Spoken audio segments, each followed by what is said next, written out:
Hi everybody, Jonathan Angelo Scott speaking to you from home here in Nairobi, Kenya.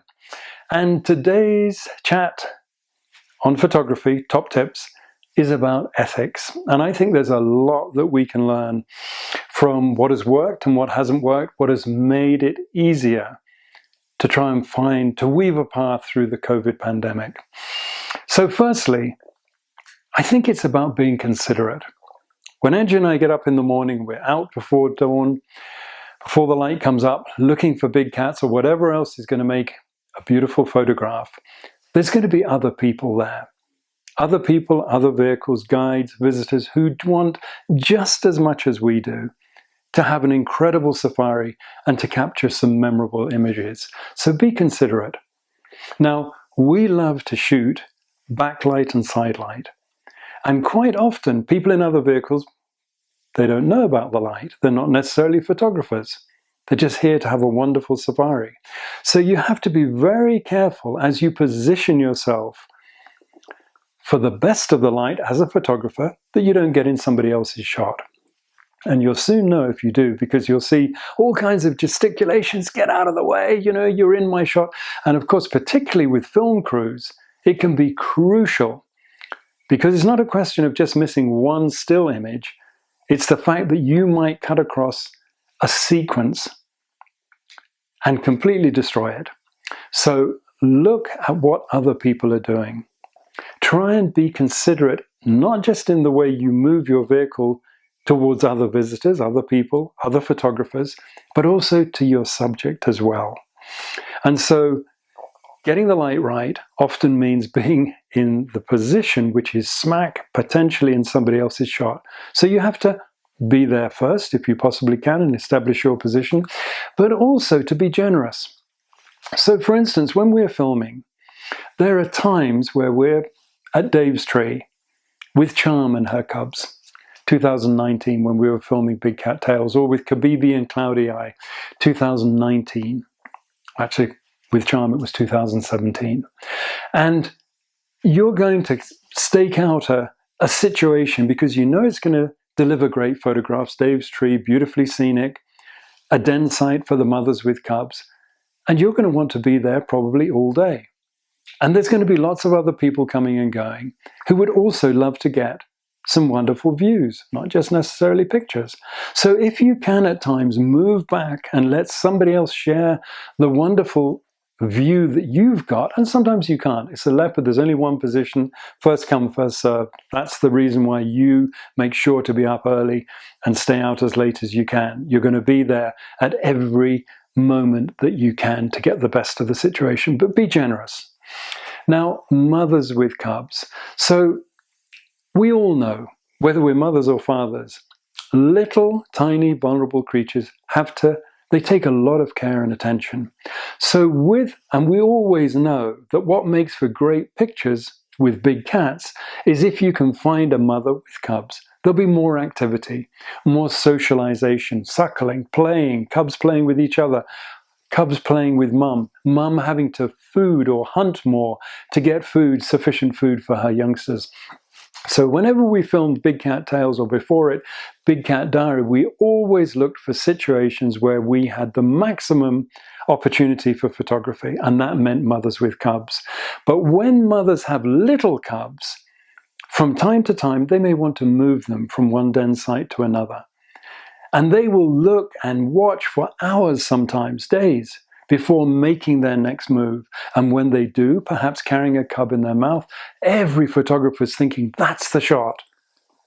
And the tendency then is to crowd in on the mother as she tries to move with a cub in her mouth or following her, or a group of cubs to a new destination. And so the big thing at that point is for people to keep calm, stay back, don't block the intended path of the mother. That is so important. There's nothing more distressing than to see a lioness with cubs moving across the plains, tiny cubs, cautious, having looked very carefully to make sure there's no other lions or hyenas to disrupt her game plan. And now the cars begin to move in, and you can see her stopping and thinking, okay, am I going to go back? And sometimes she will. She'll abandon her opportunity to move with her cubs, or she may detour If that's the situation, you have to back off. No picture is worth endangering the life of another animal. And so those situations are very vulnerable. Everybody wants a bit of the action, but you have to actually be disciplined. That's the big thing. Be disciplined and share, if you can, in the moment. Work together with other photographers to get the best out of a situation without destroying the situation from the animal, the character's position. Now, everybody knows that during the migration, so in the Mara, July through till October, when the wildebeest and zebra move in from the Serengeti, you get these extraordinary river crossings. It's one of nature's great spectacles, and everybody wants to photograph it. But the fact is, this is not entertainment, or it's not meant for our entertainment. Again, like with the mother moving cubs, it can be a life or death moment in the lives of the wildebeest and zebras. They're coming down, they're nervous, they to and fro, they take their time, frustratingly for people who want to see it, but it's their time, it's their event. And they're looking and checking, are there leopards, are there lions, which of course stake out these well-used crossing sites, are there crocodiles? And you'll see sometimes people literally getting out of their cars and crowding the banks and not even looking at the crossing, but with their cell phone, taking a selfie with the wildebeest crossing the river behind them. Chaotic. That's not what we want. That isn't the message that we want to put out to the rest of the world. We don't want this just to be about us and about the animals there for our entertainment. No, it's a privilege to be able to watch these things. So be respectful. Stay in your car. Listen to what your guide and your driver is telling you. And again, if you can be generous and allow somebody to squeeze in alongside you to get a better view, then do that. Or if you've been there for 3 hours and now you're just having your picnic and you can afford to move back, maybe talk to another driver and say, look, you want to come in and get a shot? You know, we're just going to pull back a little bit. That spirit of generosity that Angie always talks about, so important. Now, I can remember friends one time in Lake Manyara National Park, and there was a lioness up in a tree in a limb at sort of head height, above the level of the roof hatch, but there were elephants, and the lion had decided to go up in the tree, get away from the flies, get away from the elephants. And they happened to be driving underneath the tree, and the lioness got very upset, and she started to snarl and to grunt at them. And she pulled this really stroppy face, 3-inch canines, just white canines, a mouthful of teeth, a dramatic picture. So they stopped and they took pictures. And then they said, that was amazing. And they backed up and they came in for another pass. And of course, the lioness was apoplectic. Later, when they looked at those pictures, they felt ashamed. They said, you know what, I don't want to see these pictures anymore. I'm going to throw them away. That wasn't fair. The lioness, as dramatic as the picture was, the lioness was telling us basically, you're frightening me. You're upsetting my siesta up in the tree. I feel threatened. Back off. And in the worst case scenario, you can end up with a cat on the car or jumping through the roof hatch or through the side of the car because it is so angry and upset. And it's not its fault. It's your fault. You're too close. So back off. Reminds me, and this is one of the dilemmas of photography, of the drive to get the shot, the paparazzi moment. There's the shot, I've got to get it. All elbows and things, you know, vehicles jostling for positions.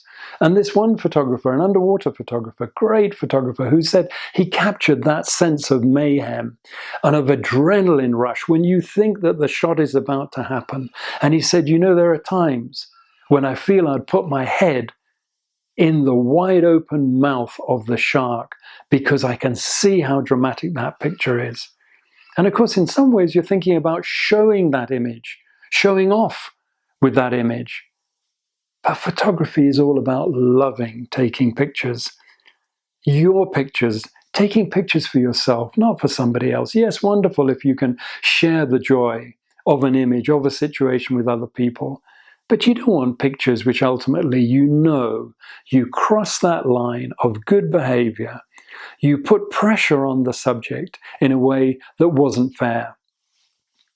Now, one of the things that we've learned from the research from the Mara Predator Conservation Program, which Angie and I are very proud to be ambassadors for, Kenya Wildlife Trust's Mara Predator Conservation Program, is that their studies on cheetahs showed that in areas of heavy tourist traffic, cheetah mothers raise less cubs than where there were less people, less pressure. It's not rocket science, it's obvious, isn't it? Because we have to learn to be more patient, to be more respectful. If a cheetah, for instance, a daytime hunter, sets off to hunt and she's got little cubs, maybe leaves them in a thicket, maybe moves out with them, and you can see it's the time for the meal of the day, if she can. Tough enough anyway. Most attempts by these predators fail. And now the car engines start, and they start to follow directly behind her, and she's headed towards her prey over there. What happens? The prey looks up, hears the car making a noise, looks, and what does it see? A cheetah moving towards it. And again, repositioning, rather than staying put and being satisfied with the view that you're going to get. And at the last minute, now when it's very close, the cheetah or the leopard to its prey, and you think, you know what, if I could get over there, if I could just get round there, that position, that's the shot. It's going to be amazing. You start the car, you begin to move, the prey animal looks up, and again, it spots the predator. Just not fair. So you have to control that excitement. Same with photographing people. Don't just go straight in. Photographing the Maasai or people in Ethiopia. Beautiful photographic opportunities. And you pick up your big lens and you're all in there. You can't wait to start taking pictures. No. Put in time. Just be polite. Spend time with the people that you want to photograph. Because ultimately, the best photographs are when the people are no longer engaged or enamored with your visit or your being there, and they go back to doing their everyday things.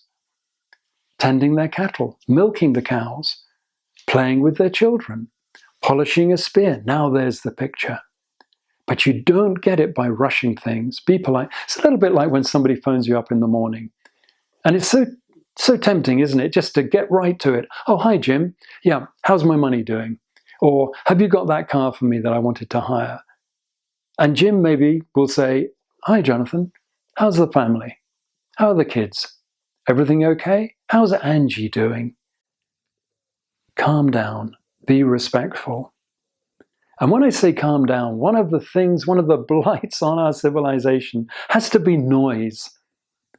And the beauty of being in nature is to be out there and just listen to nature's sounds, the beauty of it. No car sounds, you hope, no aeroplane sounds, and particularly when you're with sensitive creatures, a mother cheetah, a leopard with cubs, a lioness with little cubs, and you're watching and reading their behavior, monitoring what impact am I having on them?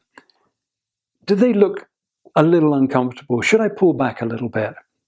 And now there are other cars there and people are waiting for something to happen, so they start chatting. Maybe they're on their mobile phone. Maybe the driver or the guide's on their radio. And there's all this racket. People describing what is so plainly obvious in front of them. Oh, it's a leopard. Isn't that amazing? Look, Jim, do you see that? Yes, we do. Be respectful. And this is so important. When we have visitors, it's our job as guides, as drivers, as photographers, as professionals, to brief our visitors before they go out. When you get there, let's keep quiet. Let's not make a racket. This isn't entertainment. This isn't sort of theatre for us. This is a privilege that we're able to enjoy because we've come to this spectacular place. Let's be reverential about that. And there's many lessons we can learn from what has worked for people to get through these difficult times of the COVID pandemic. Same with your photography. Be generous. Share the moment. Help other people if you can. Move back and let somebody else get a look as well. And so just be considerate. Be respectful to the privilege of being there. Keep the noise level down and your pictures will be so much better if you take that approach. So there you go. Hope that wasn't too schoolmasterish, because ethics is a very difficult word, isn't it? People don't want to be told what to do. People don't want to, be lectured to. So I hope you won't take it like that, because this is meant to actually help you get the most out of the situation with the least impact on your subject matter. Have a great day. From Angie and myself, bye-bye.